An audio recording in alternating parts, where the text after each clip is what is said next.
Ladies and gentlemen of the crypto space, we're live on a Wednesday, August 7th at 5:15 p.m. in the evening.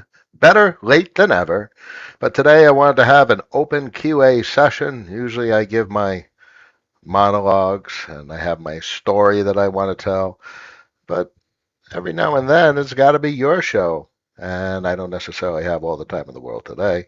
So please, if you're jumping on, obviously there's only 11 persons so far. If you're on X, if you're on YouTube, please feel welcome to ask any questions. Crypto centric, TradFi, equity centric, business structure centric. I'm more than happy to talk about anything.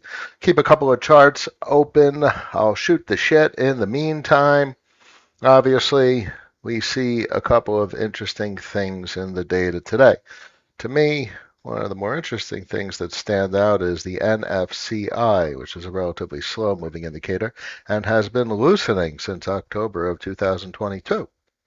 Coincidentally, everything bottomed in 2022 or Q4 2022 and financial conditions loosened in 23. And now we're starting to see some cyclical tightening, but generally speaking, it's a relatively loose financial condition. Obviously, anything less than, I forget the metric or the level on this chart that indicates significant financial looseness, but generally, if you're going down, you're getting looser. And if you're going up, you're getting tighter.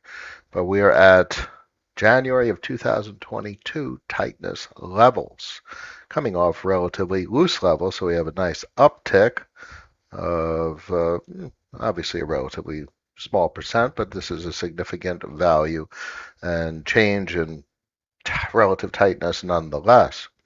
Tightest financial conditions since May of 2024. We see that obviously in the move indicator, which ripped to 120 and is retracing relatively nicely. Let's see what they do because this is a nicely high level since April of 2024. But you see after the rip up, you get the bond market a volatility smush. Let's see where it heads this time, considering what happened over the weekend with the Japanese carry trade. They hiked rates over there, and clearly that's kind of scary from a U.S. cutting perspective.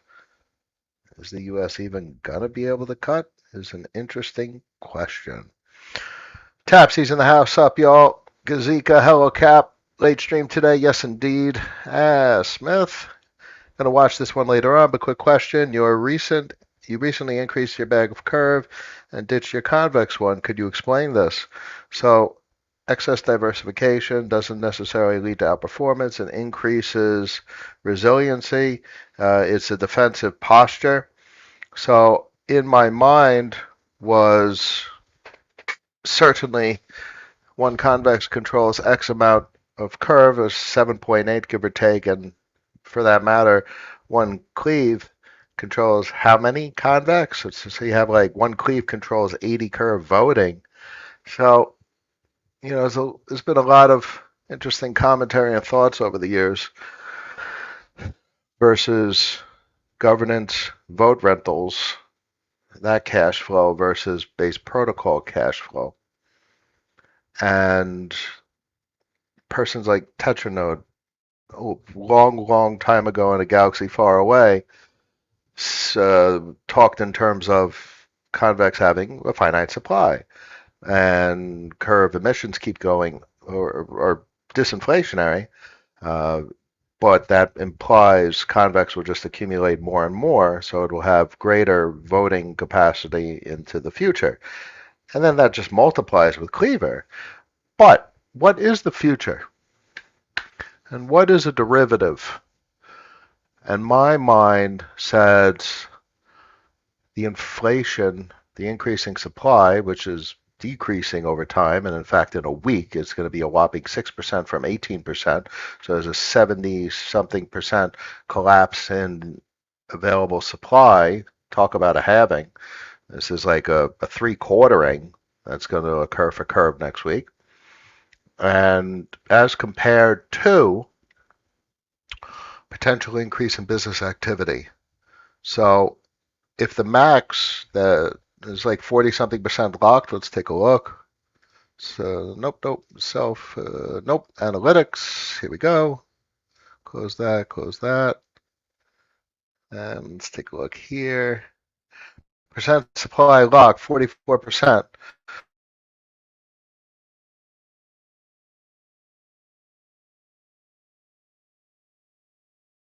My exposure to protocol cash flow is 50%-ish.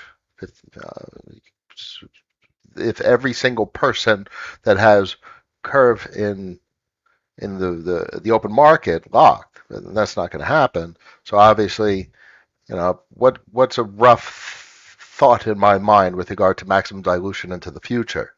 50%?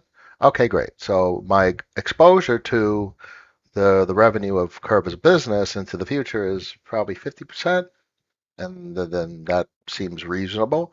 And what's the potential increase in business revenue into the future? A lot.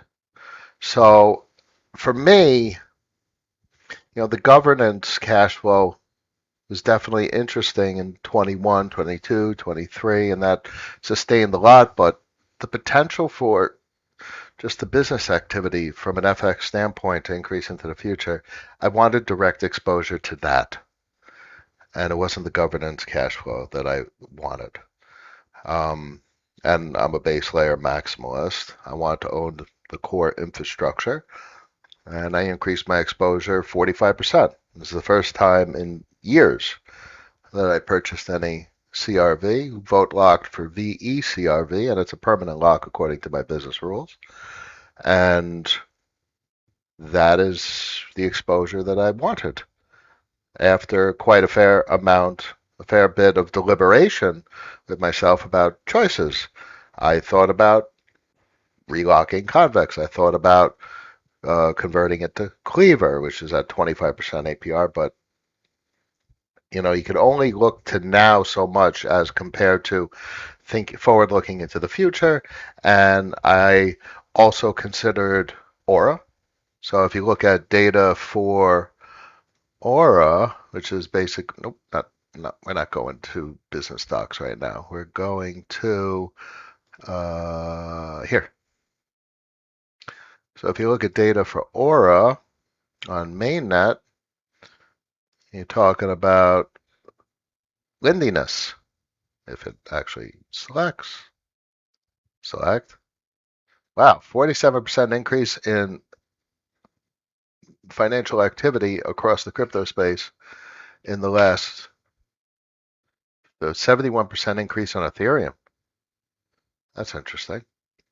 If you go over to Ethereum, Dodo, I don't know what Dodo is, but Balancer is up there and they have their lendiness, they have their market share. So it's there. And it offers nice exposure vis-a-vis Aura and vote rentals. So it didn't say okay to Aura because where's the vote rentals head? The vote rentals are critical for entrepreneurship and the vote rentals are going to be meaningful. So that's a nice to have. But it's really the volume. And the volume through Curve I find much more interesting than the volume through Uniswap. So when volume is high, you need stablecoin depth. And it's my opinion that the capacity for the Curve FX infrastructure to facilitate significantly large stablecoin swaps for a duration of time is currently the market leader on Ethereum mainnet. So combine that with their credit business and the extent of the derivatives are just further support the base layer. So all of this thought process reinforces my desire to be a base layer maximalist. I don't need the derivatives. I don't need the complexity. I need the simplicity and the concentration. Warren Buffett always said if he deployed all his capital to insurance, he would have made multiples more money. So that is part of my mindset. You want to concentrate to outperform, and you want to diversify when you're fearful and you want to survive. So this is not something with regard to survival.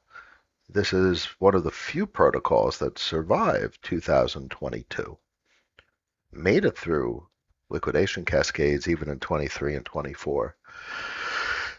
And because of those liquidation cascades, it's a quite a large holder set, so it's quite distributed.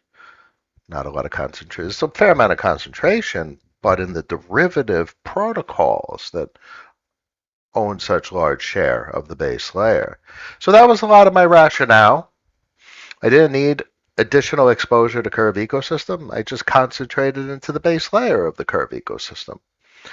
Um, and that was my choice. And I did. I hesitated much less than I have historically when making such a relatively large structural reposition. But in the end, I remind myself, why am I thinking so much? And it was a click, and then it's locked, and which is a purchase. Now it's done. I don't have to be burdened by thinking about the choice anymore. And that is something that I, maybe more so than anyone in the entire crypto space, appreciate. I find 4-year locks a relief from burden, because it's not a 4-year lock. It's the appearance of a 4-year lock. Anyone that has the marbles to lock for 4 years and forever, they're re-upping because they want the cash flow, and that's the story. That hopefully that answers that question, Kazika. Anyway, good stream and good night. As always, thank you for your time. Much a pleasure. Always happy to help. DA Advisor, good morning. Sir Joe, present and accounted for. Brian Morrison, evening cab. We got mornings and evenings and 158 people on the stream. If you're on X, post any question, any comment about equities, crypto, business structure. I like talking about all this stuff, and this is your stream today. I'll ramble on about what I see in DeFi Llama for a couple minutes, and I'll go back to here for a second. If you go over to, is it metrics?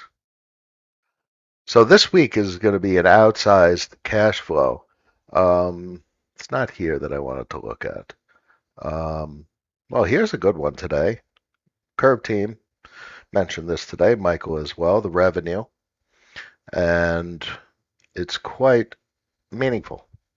And it's also meaningful, not necessarily from a competitive standpoint, because clearly Aura's doing, Arrow's doing some crazy stuff on base, and there's a lot of numbers to digest, like earnings, because there's a lot of expenses, and they are part of the token incentives, and Arrow is quite negative because of its emissions. But bear in mind, Arrow is an extension of Velodrome, so it's a decaying emission. So in the next 4, 8, 12 years, the emissions are going to come down significantly. So that presents a variety of considerations with regard to exposure there, and I still think it's at quite a premium. And if I can't get the discount I want, I can't get the size that I want. Therefore, I invalidate considerations for exposure. But suffice it to say, from a fees annualized, 69 million 340,000. It's a 4-year-old business dealing with fintech, dealing with foreign exchange and credit, and it's making $70 million a year that we get, because that's the fees. Wow. Think of a small business that opens down the street from your house, and it's a relatively new business, a business like, whoa, what are they doing? And all of a sudden, 4 years later, they're cranking $70 million worth of business activity. Your local pizza shop's not cranking out $70 million in business activity. Your local pizza shop can't service the planet permissionlessly. And that is a fascinating, tantalizing notion. That means this whole concept, as folks continue to say, is early. And most don't see this. Most don't see what I see. And it's a big planet, and it takes time for people to observe products and services that are available, especially in crypto space. This is a very obscure, mystical, ethereal place, the crypto space, as Kamala Harris talks about. The cloud, it's kind of up there in the sky, and it's like, whoa. General public doesn't process this shit, but financial persons, persons with capital, in the end, these products and services are and will be consumed for purposes of regulatory arbitrage, geopolitical arbitrage, and interest rate arbitrage. So these are very interesting products and services. And a good part of your portfolio, I would say the majority, should be for X, Y, and Z based on current market conditions. 40% is 40% is 40%. And obviously, we have to be forward looking with the portfolio, but in the crypto space, current market conditions are exposure to forward looking expectations because all this shit is going to expand along with the crypto space. So, what is the growth potential? I mean, clearly, this is growth, but you still want 5-10% exposed to speculative cash flow, exciting novelty, something that is different that could carve out something new in the already new crypto markets. And that's what I consider my portfolio with regard to stuff like Frax and Tapioca. I mean, Frax is relatively old, but it's just off the radar. It's just not understood whatsoever. It's too complicated, and the price is absolutely destroyed.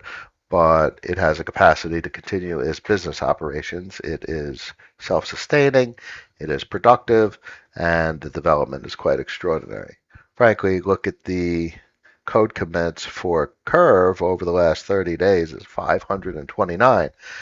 So clearly the revenue for Curve at 3.76 million, other than that's probably revenue DAO revenue, other than folks that own the Curve. I mean, obviously the team members own a significant part of the supply, so they're getting part of the $70 million revenue, just like I, as a holder that I am.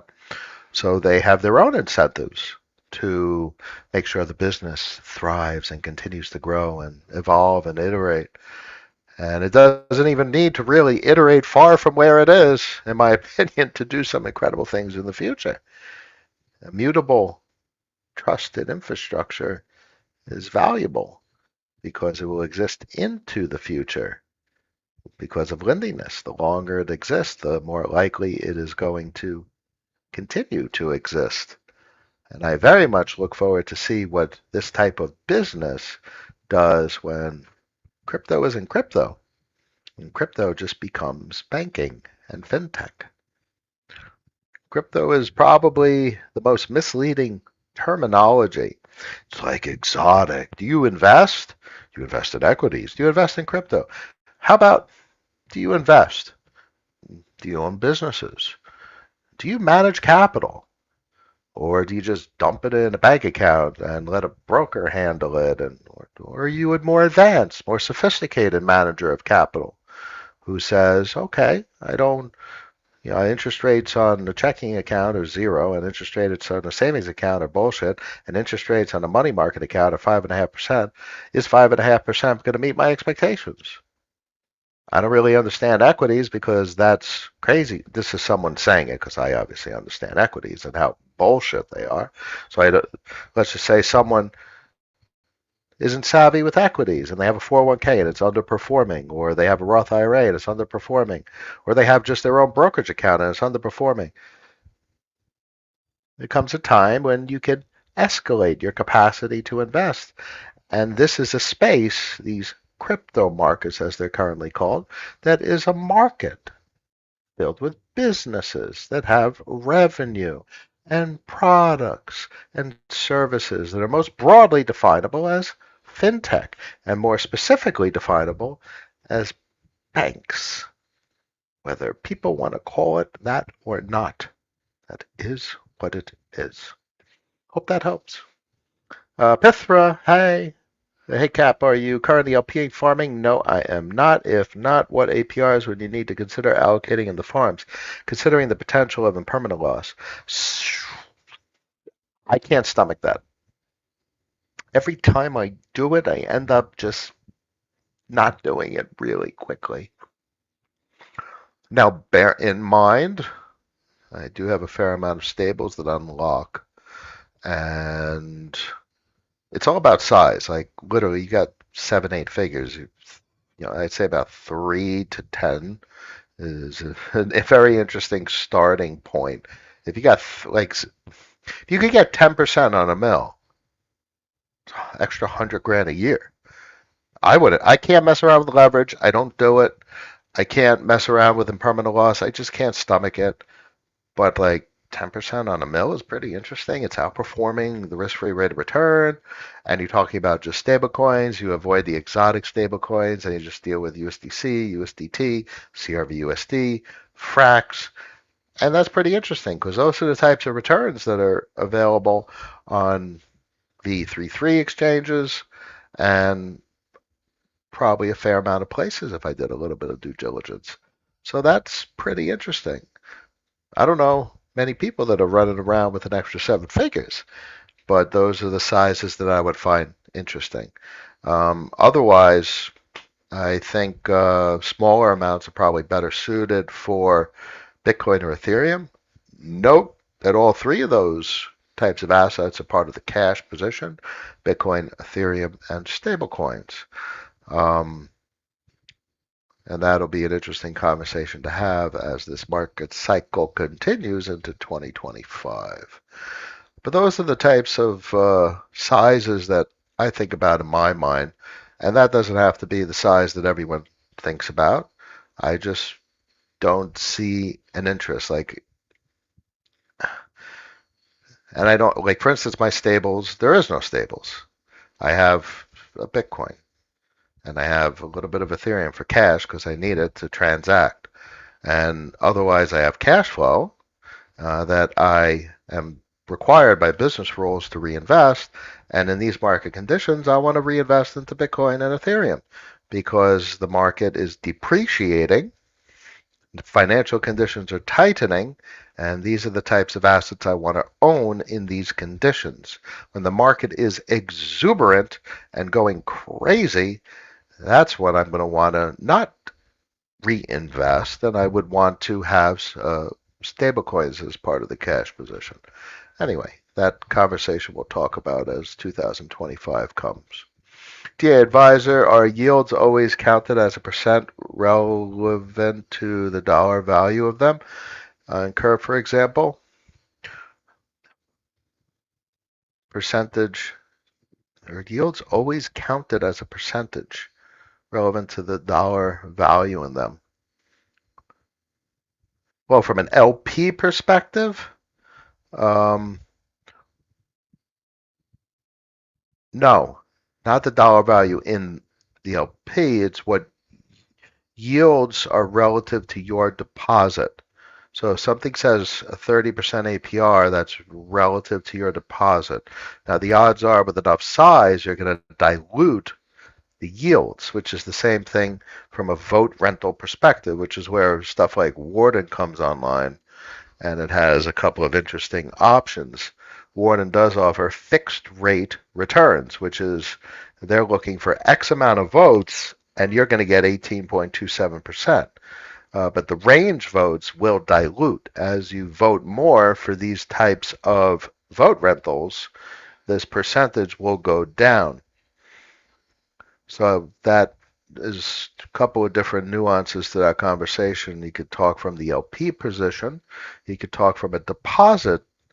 Uh, uh, well, it's really your deposit to the LP. That's the talking point there. And also from the other end where you're incentivizing by vote rentals and LP position. That's different sources of cash flow that offer an APR to investors. Hope that helps. If you're on X or on YouTube, post some questions. Otherwise, we may have a short stream today, which is not too undesirable from a time standpoint. John, Pith would check out Tarot, single-sided farming tokens. There's no such thing as single-sided farming, but they do present it as such with the same APRs as farming without the impermanent loss risk. Yeah, no. Obviously, Ramsey's has a Tarot integration as well. Uh, you know, impermanent loss is not necessarily um, bad. What does that mean? So if your goal is to get an APR based on your dollar deposit, so let's say you're depositing Stargate USDC and you're going to get what 60, 70, 80% APR, you don't give a shit about the Stargate. That's not the point of an LP position. The point of an LP position is the cash flow. Cash flow is dollars relative to your deposit, your LP deposit basis, and you're 80% on that. That's your expected dollar amount cash flow. So you're not in it for exposure to Stargate. You're not in it for the potential appreciation of the underlying asset. You're in it for the amount of dollars, your basis times the APR rate. So you deposit 10 grand, 80% APR. You're hopeful to get $8,000 at the end of the year. The odds are that's a constant variable rate. So that's relative to fair market value, spot rate, so on and so forth. Um, so that is probably the most important consideration from being an LP. I'm not too interested in being an LP, and that it's a fair amount of psychological complexity, and I don't want to worry about the base value of the deposits. I don't like that kind of exposure.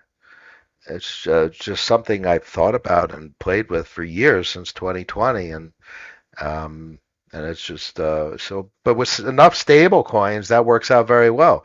There's $2 billion deposited on Curve. Oh, most of them, if not a lot of them, are stable coins, and 10%, 15%, which is insane from a traditional financial perspective. Hope that helps. When Curve, for example, says X% for V Curve lockers, it's a percent of the dollar value of it. So it's a percent of the fair market value of your VECRV position. So if you have $100,000 of VECRV, it's 23 cents right now. So it's like um, 25,000 CRV locked as VECRV. No, I'm sorry, that's 400,000 VECRV. Curve locked as VECRV is $100,000. So if it says 25%, that's $25,000 a year in revenue in varying denominations. So obviously on a weekly basis, you probably want to either convert to stablecoins or your desired portfolio composition of cash, stablecoins, Bitcoin, Ethereum, and all of this has volatile price action associated with it. But that's the inspection. It's the current fair market value percentage. So for example, VCRV APR with vote incentives, 31%. You have $1 million worth of VECRV, that is clearly $300,000 a year in income. But it's not per year because it's a spot rate. It's a real-time floating calculation. And this is why I always tell folks, as the price of Curve depreciates, this number goes up because now with X amount of dollars deployed, you could buy more exposure to the protocol.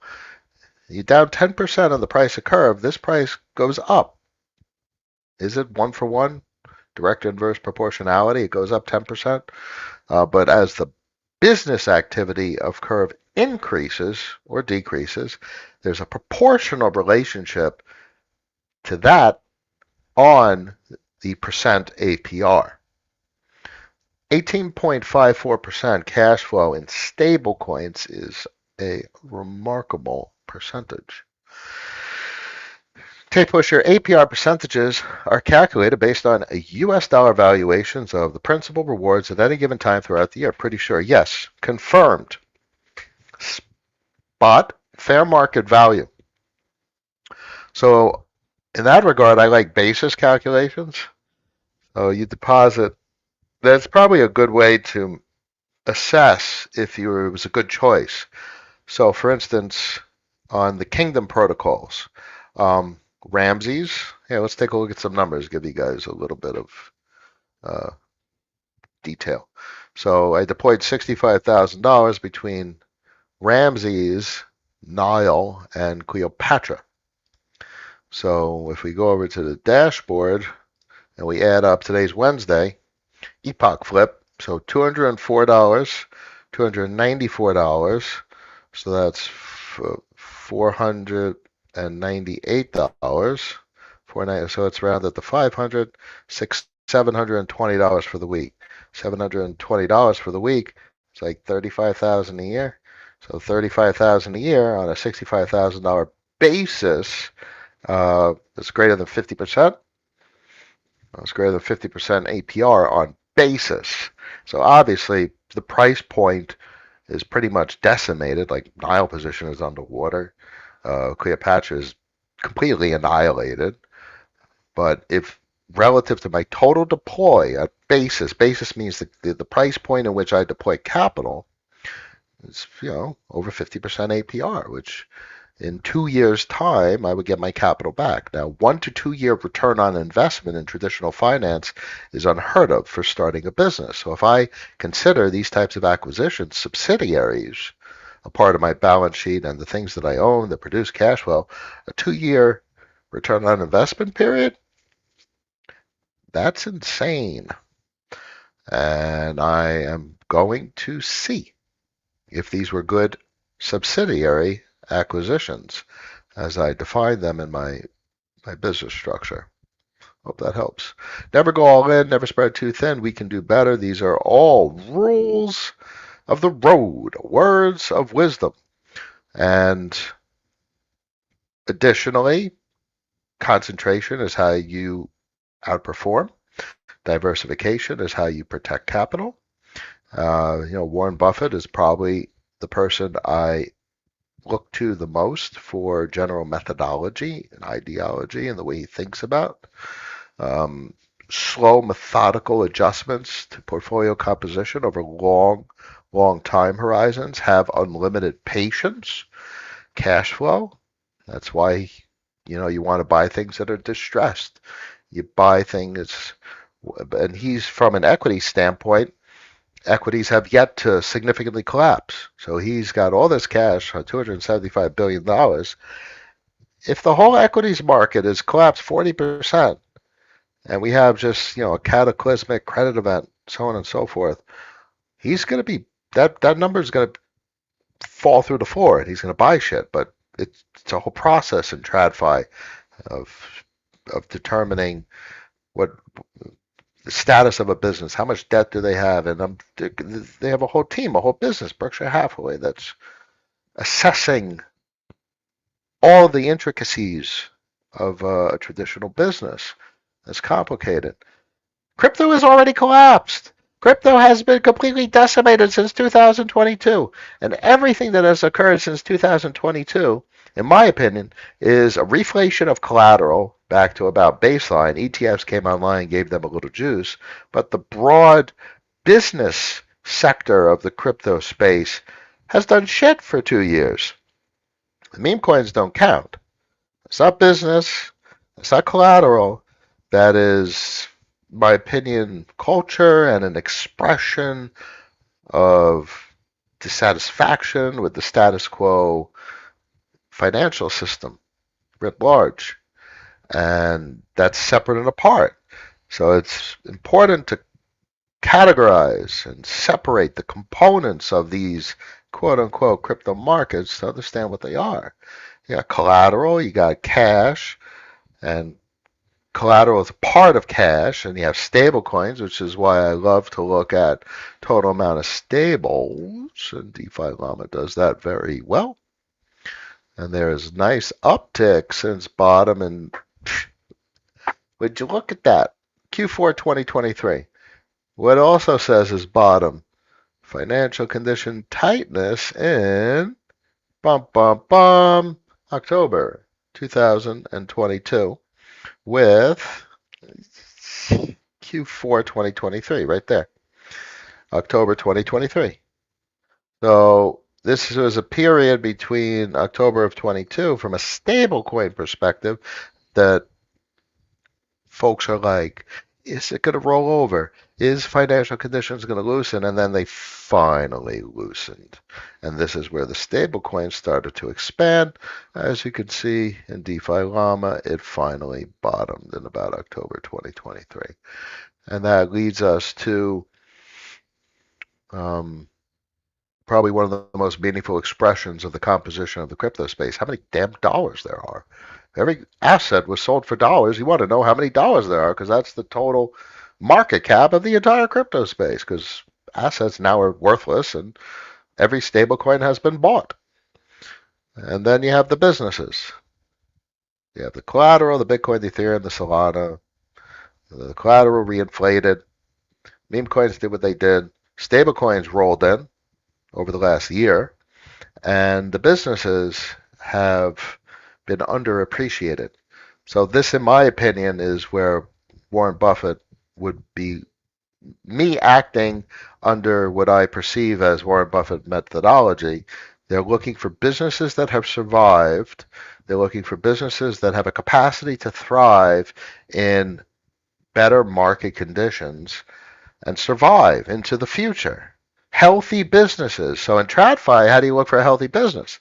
You want to look at their debt on the books. You want to look at what their capex and opex requirements are, which is their human resources, and research and development and infrastructure financing requirements, and whether they're in the green or in the red at the bottom line of the balance sheet.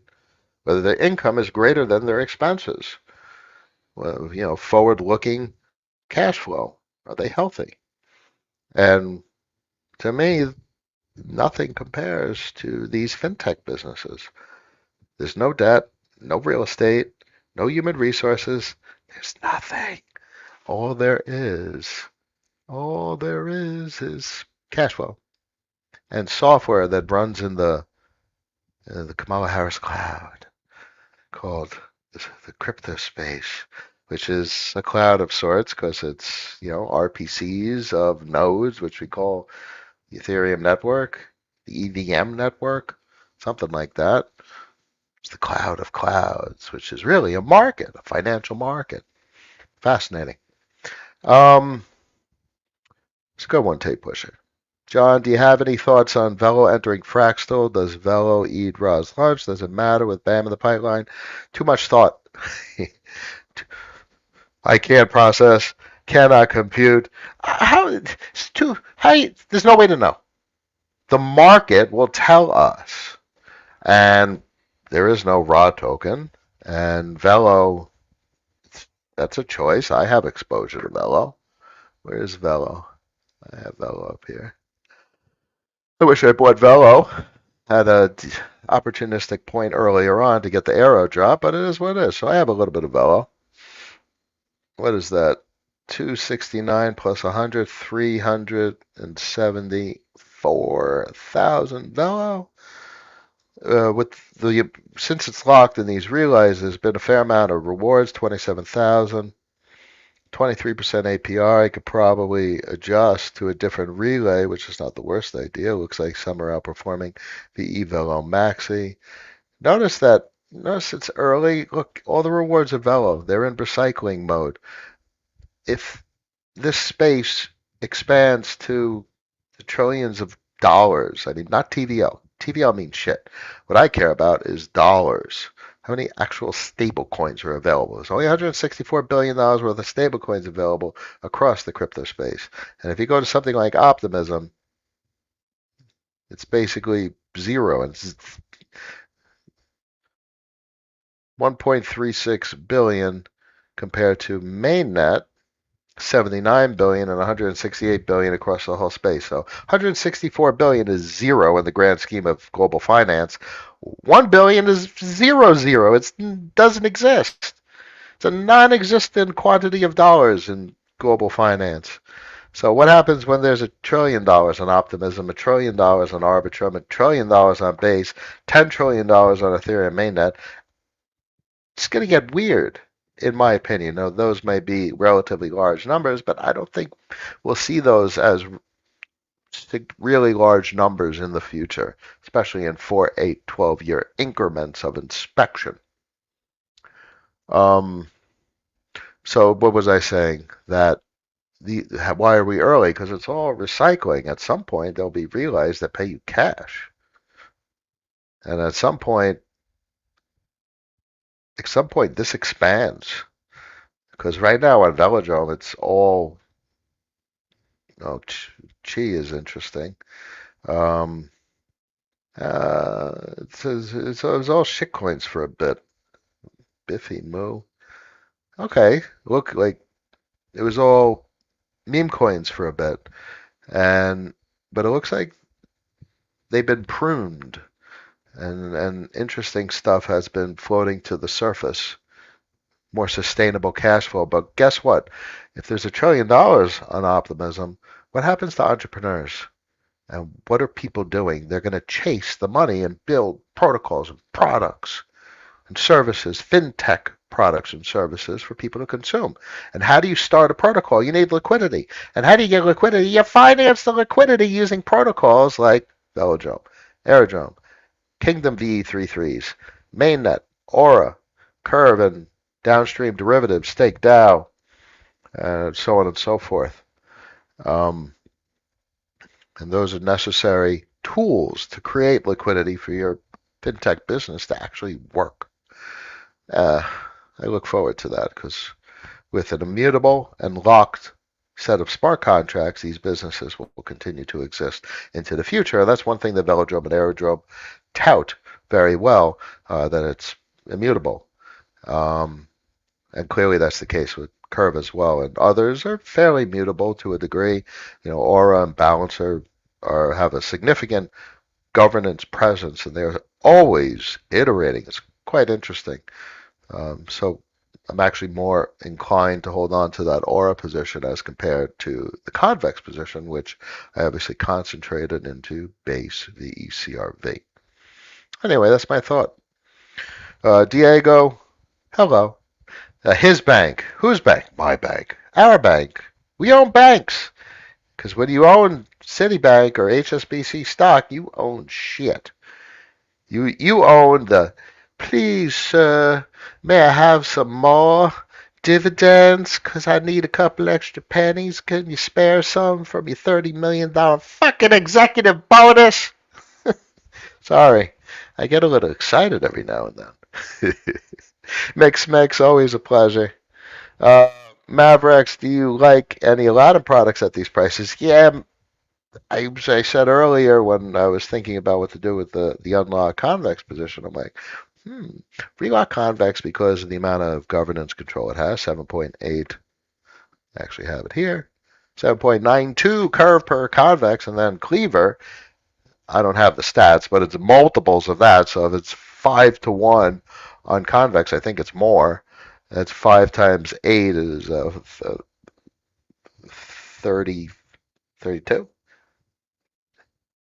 40. So 40. So one cleave controls 40 curve with a voting power.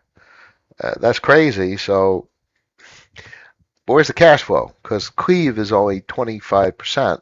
It's just, I don't want a derivative. That is basically my sentiment that I've had since the beginning.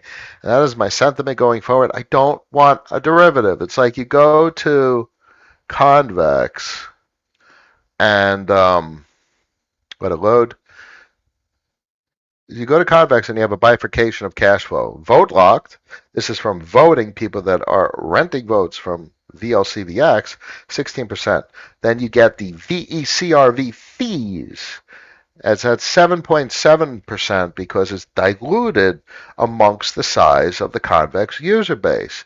And then if you go to Curve, Curve is paying 18.54% because it's only spread amongst the Curve user base. I don't want the derivative. I don't want the complexity of thinking about multiple monetary policies. I just want to own a bank. Is that so much to ask for, to own a bank and not have to deal with human resources and reinvestment and real estate and executive bonuses for those motherfuckers that got to make a choice whether to give us a dividend or not? No, I don't want anything to do with any of that shit. Hope that helps. Let's wrap it up for today. I thank you, ladies and gentlemen, for joining me in an after hours late night Captain Special, 285 people made it to the end of the stream. I appreciate each and every one of you. Hey, coincidentally, I didn't notice the countdown timer at the top of the screen at the moment. That's pretty interesting. What is that? What does that mean? What does that say? What is it going to do? What is it going to do when there's a three-quarter, not even a halving, it's a three-quarter? That's pretty interesting. Anywho, I'll catch you all later this week on a Friday. I wish you all a good one. See you then. Peace.